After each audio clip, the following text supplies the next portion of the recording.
Mas madali na pong magpakasal sa Amerika ang mga Pilipinong may same-sex partner doon. Sa tulong yan ang fiancé visa na ibinibigay ng gobyerno ng Amerika. Pero ang CBCP o ang Catholic Bishops Conference of the Philippines tutol sa ganitong polisiya. May report si Dano Tingkungko. Yan yung ring na pagpapatuloy ng pagmamahala namin. Yes! Halos 12 taon na ang relasyon ni Maria Cecilia Gahuman at Maria Carla Antonio. Pero long distance ang kanilang ugnayan. Si Chela nasa Pilipinas habang ang Philam na si Carla nasa Hawaii at kasapi ng US Navy. Ang hirap kausapin yung taong wala sa harapan mo. Trust and patience. Ang nanaig. Especially whenever I'm out at sea. Hindi kami masyadong nakakapag-communicate.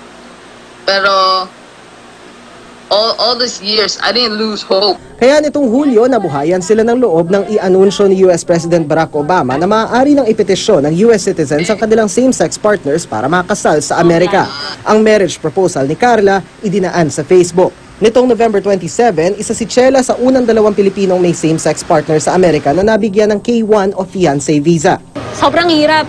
Nakikita naman kasi ng mami ko na parang ang hirap tawag ng tawag. Yung gano'n. Yung, hindi naman wala siya dito pero yun, natupad. Sa isang pahayag na inilabas ng Embahada ng Amerika sa Pilipinas, saad na prioridad ng Administrasyong Obama ang gender equality, kabilang ang karapatan ng same-sex couples. The basic qualifications are to show that the relationship is a legitimate relationship, that there are no security concerns, that there are no medical concerns, and that there are financial resources to support the person when they arrive in the United States. Pero dismayado ang Catholic Bishops Conference of the Philippines. Sana raw nirerespeto ng gobyerno ng Amerika ang kultura at batas dito sa Pilipinas na sumasalungat pa rin sa same-sex unions. Dapat igalang nila yung batas ng ibang bansa.